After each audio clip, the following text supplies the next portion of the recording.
Today we're going to have a look at the Hori PS5 fighting Commander Octa, which is this pad right here. It's officially licensed by Hori for the PS5, so hopefully it should be future-proof to work with, I don't know, a PlayStation 6 or a PlayStation 7 without being locked out. Along with this, I'll compare it to the one that came before that was available for the PS4 and PS3. Yeah, don't worry about the toggle button being missing. Ignore that. And we'll have a quick look at it compared to the granddaddy. That's right, the Saturn pad. If you're from Europe, or I think America as well, this is the Mark II. From Japan, this is just a Saturn pad. This is the one for my PlayStation 3. We'll have a quick look. Great buttons.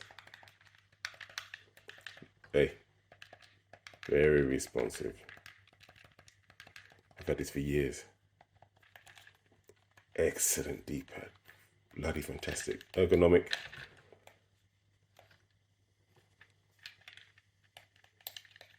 Bit of ruffled plastic there, rough edge, compared to contrast to the smooth. You know, it dips in there as well. Very well thought of. The same with the D-pad. You don't get your nails or anything caught in between here. It's very smooth for moves. Sonic booms, somersault kicks, hurricane kicks, or tattoos I should say, fireballs, dragon punches, and 360s. Not that I can do them because I'm terrible.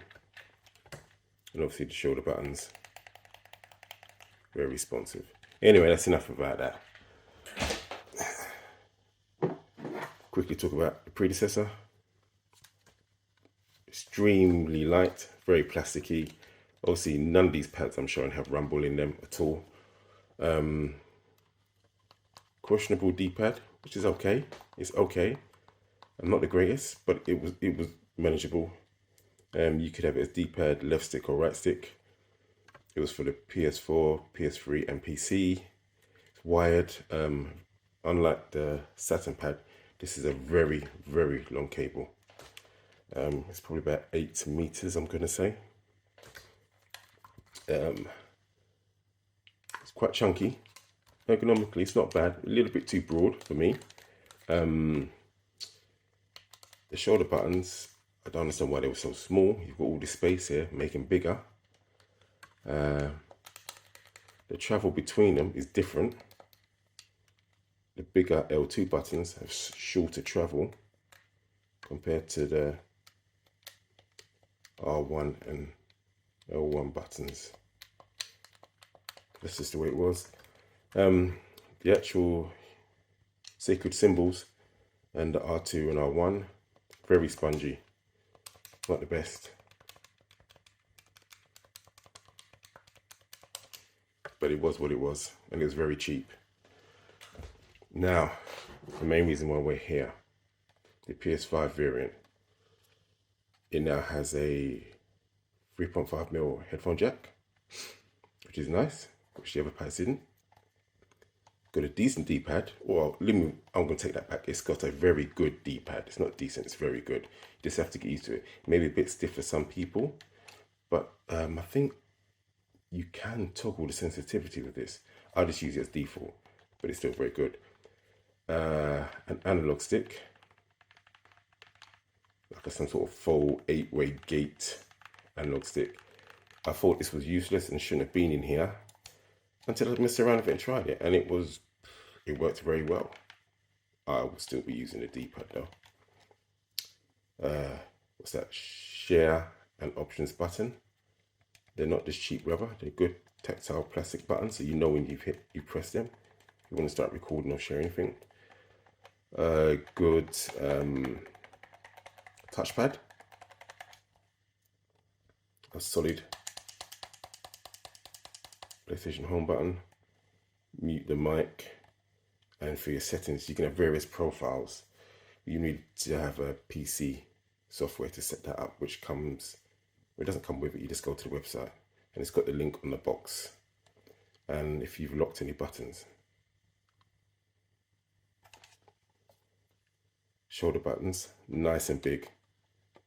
No matter where you press them,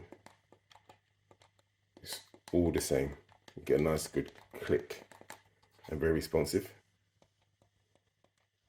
I think the top ones could have been a little bit bigger, a bit deeper, but the bottom ones took up most of the space, but still very ergonomic in the hand. Not too much ninja finger shifting, very ergonomic.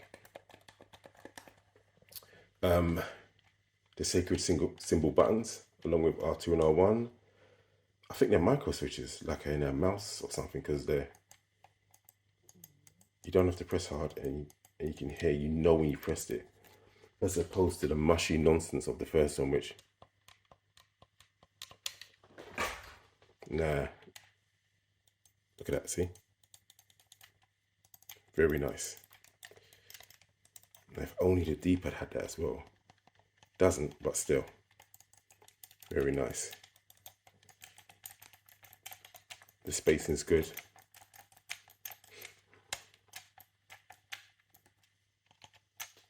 Yeah, very nice.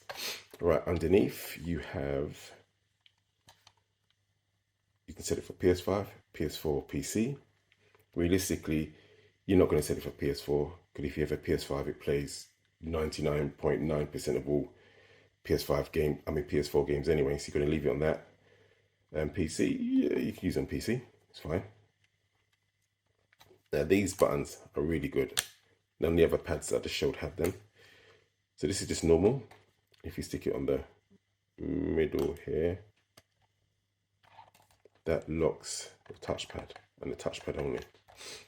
If you slide it across one more time, full on lock, that now locks your share button, your touchpad button, your options button, and I believe your PlayStation home button. So if you're one of the people that go crazy in the middle of a battle, you're like, oh no, my fireball thumb has reached all the way over here. I don't know why it would, but you never know. You just, when you're hitting a battle, you're spamming your buttons, and it won't make a difference because you won't be pressing these because they'll be locked out. Plus, it will show there, it will light up. Very nice. Once again, it's very lightweight, no rumble, quite plasticky, but the ergonomics are better. The more modes to your hands now. They thought about it more than this one. It costs a little bit more. I believe this is anywhere between £40 and £60. It won't break the bank. It can feel cheap simply because there's no weight to it, but no, it's great. And obviously this is for if you're doing classic controls. If you're just going to be a modern control player, then yeah, you may just want to stick to the DualSense.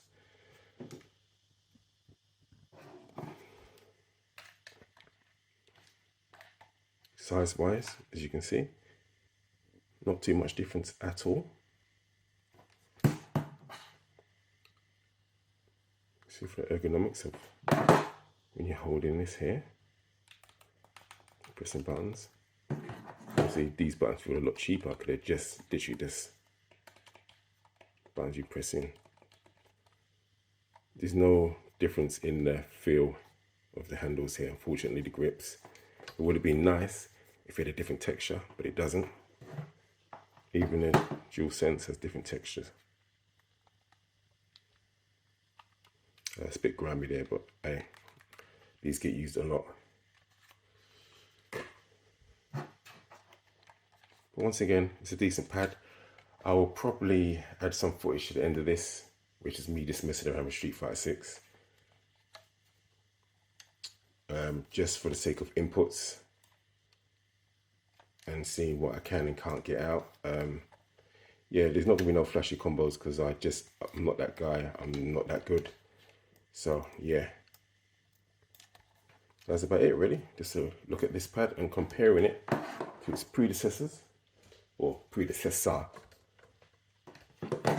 and what I feel is probably one of the greatest fighting pads in history. If you know, you know.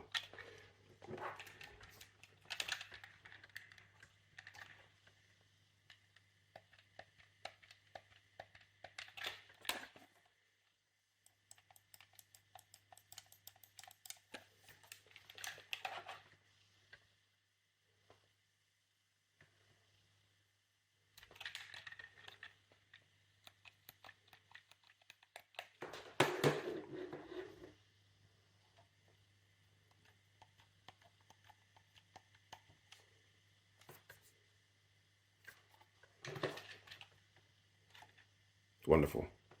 Okay. Like I said, I recommend this if you don't want a big boy. If you don't want a big boy arcade stick, maybe your Sanwa buttons and blah, blah, blah, blah. You don't want to break the bank, but you don't particularly want to play the DualSense. You would rather have a 6-button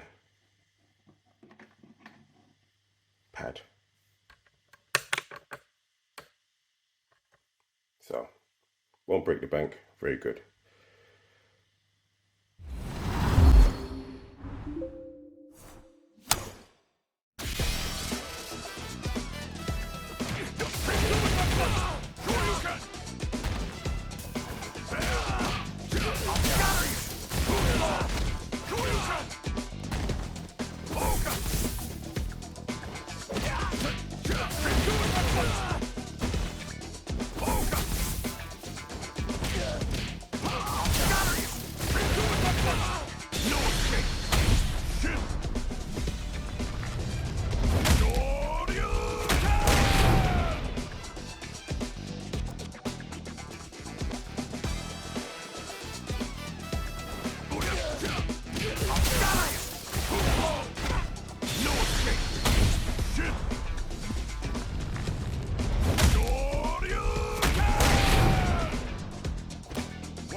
This is my chance.